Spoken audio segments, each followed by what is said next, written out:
of here! Frank! Look! You did it! Welcome to Watch Mojo, and today we're counting down our picks for the top 10 movie heroes who saved the day completely by accident. What's that? It's blowing up from the inside. We didn't hit it. Don't push this button, because that will set off the bomb immediately and we'll all be dead. I didn't mean to kill her. Really, I didn't. For this list, we'll be going over the movie protagonists and other key figures who, through happenstance, managed to achieve victory or help others do so. If we accidentally left an unintentional hero off our list, please save us from ourselves in the comments. If you like what you're hearing, be sure to check out the full song at the link below.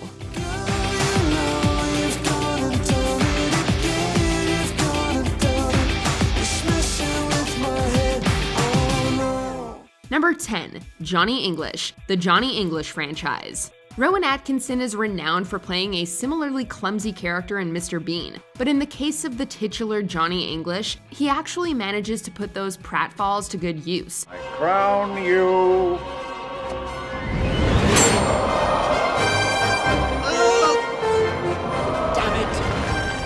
Johnny English may be a secret agent, but he's incredibly accident-prone and not terribly good at his job.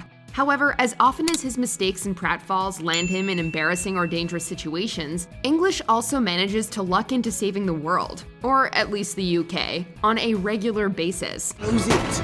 Close it, stupid thing.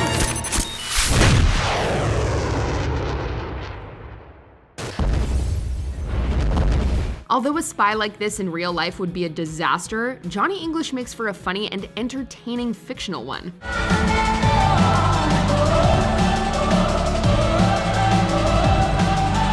Number 9, Inspector Jacques Cousteau, the Pink Panther franchise. In a similar vein to our last entry, Inspector Jacques Cousteau may be an investigator, but his deductions are not so much brilliant as they are lucky.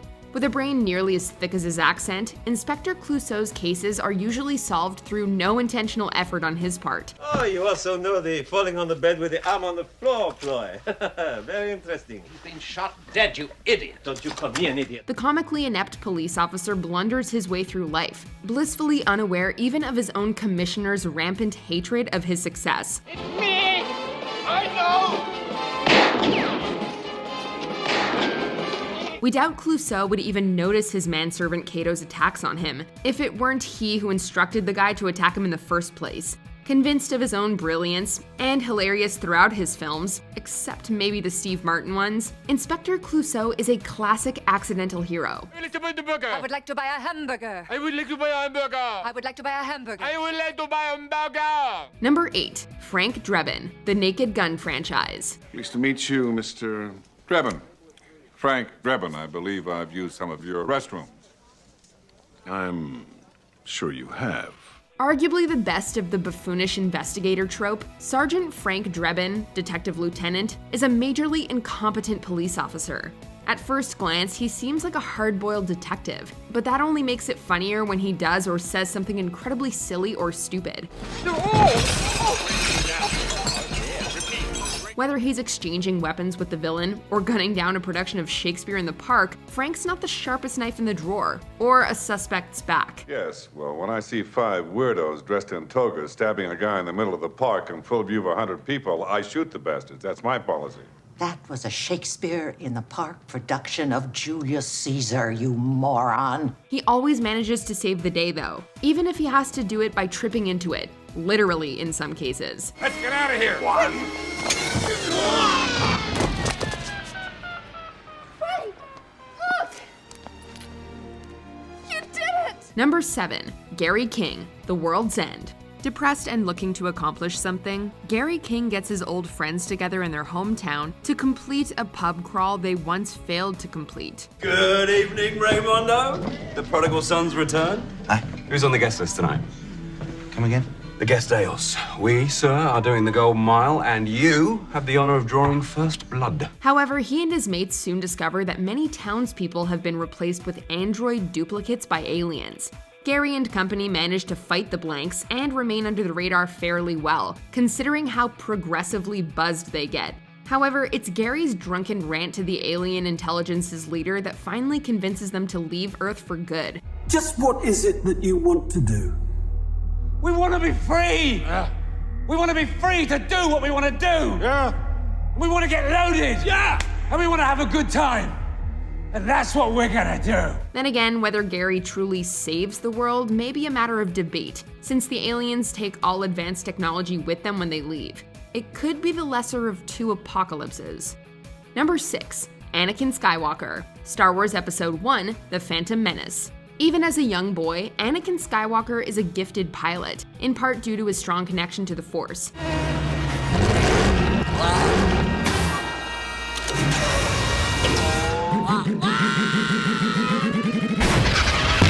Still, one of his first big victories happens through little skill of his own. During the Battle of Naboo, Anakin, who was brought to a war zone for some reason, goes to one of the starfighters to hide, and ends up activating the autopilot. Trying to. I don't know where the trigger is. Oops, wrong one. Maybe it's this one. Nope. Wait, here it is. This takes him into battle and lands him in the heart of the droid control ships above.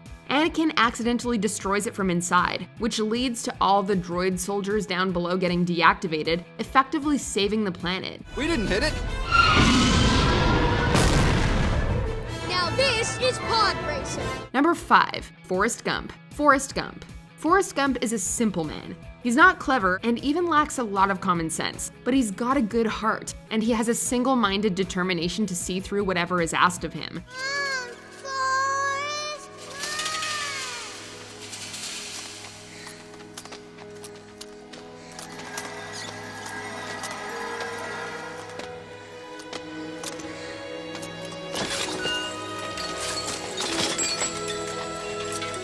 Through no intention of his own, Forrest ends up doing a lot of incredible things, from being a successful football player to helping open relations with China. Somebody said world peace was in our hands, but all I did was play ping pong. However, easily his most heroic moment happens when he manages to rescue his lieutenant and many other soldiers while searching for his friend Bubba after they're separated.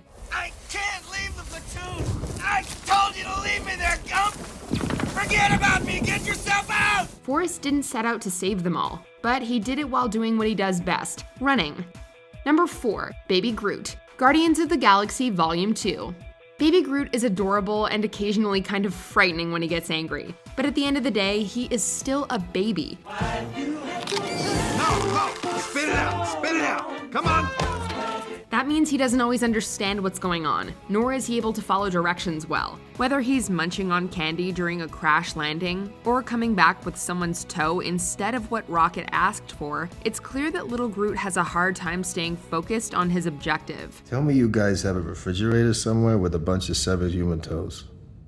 Okay, then let's just agree to never discuss this. This becomes a matter of galactic importance during the final battle with Ego, as Baby Groot has to push one of two buttons. One of which will start a countdown, and one of which will detonate a bomb immediately. Don't push this button, because that will set off the bomb immediately and we'll all be dead.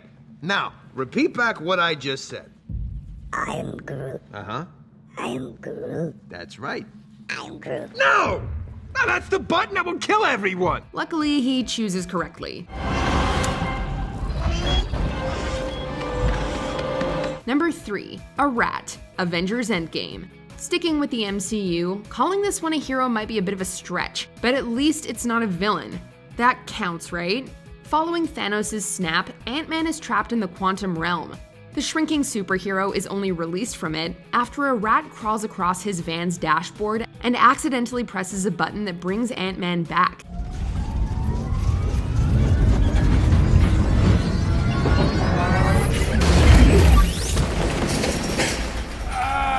And because Ant-Man returns, he's able to gather the Avengers together and give them the quantum technology that allows them to travel back in time to get the Infinity Stones to revive everyone killed in the snap. Okay, so the how works. Now we gotta figure out the when and the where. Almost everyone in this room has had an encounter with at least one of the 6 Infinity Stones. So half the universe owe their lives to a rat. Number 2, Dorothy Gale, The Wizard of Oz. As a protagonist, Dorothy Gale isn't exactly the most proactive. Her arrival in Oz is by complete happenstance, and by pure luck, she lands on the Wicked Witch of the East. The new witch has just dropped a house on the Wicked Witch of the East. And there's the house, and here you are, and that's all that's left of the Wicked Witch of the East. The Munchkins are happy to give her the credit, though this ends up backfiring, given that the witch's sister blames Dorothy too. But just try to stay out of my way. Just try. I'll get you, my pretty, and your little dog too. After following the yellow brick road, Dorothy is eventually captured by the witch, and while she's being rescued by her new friends, she tips water onto the green villainess. No, water! You cursed brat! Look what you've done! I'm melting! Melting! Oh, what a world! What a world! Of course, H2O happens to cause her to melt. It seems like Dorothy only gets things done in the movie by following basic directions and coincidentally causing the deaths of evil witches. You did. You killed her.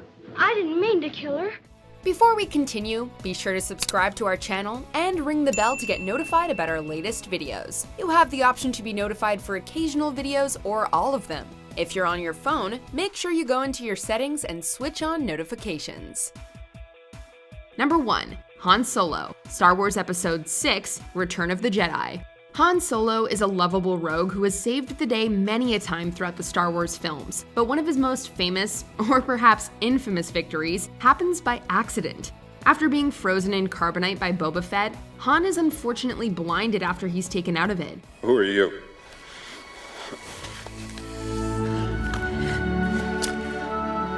Someone who loves you. As it turns out, this temporary status turns out for the best. Jabba the Hutt is about to throw Han, Luke, and Chewbacca into the Sarlacc pit, when a fight breaks out.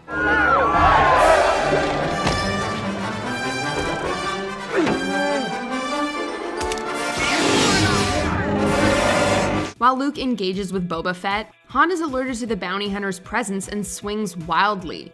He blindly hits Fett's jackpack, causing it to malfunction and sending him into the pit. Boba Fett! Boba Fett! Where?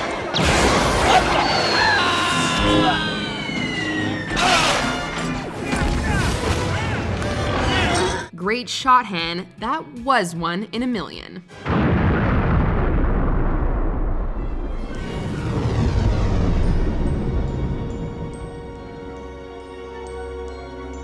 Great shot, kid. That was one in a million. Do you agree with our picks? Let us know in the comments. And hey, if you're a fan of the song playing right now, be sure to check out the music video for it right here. I get up, check my phone to see nothing. You haven't messaged me.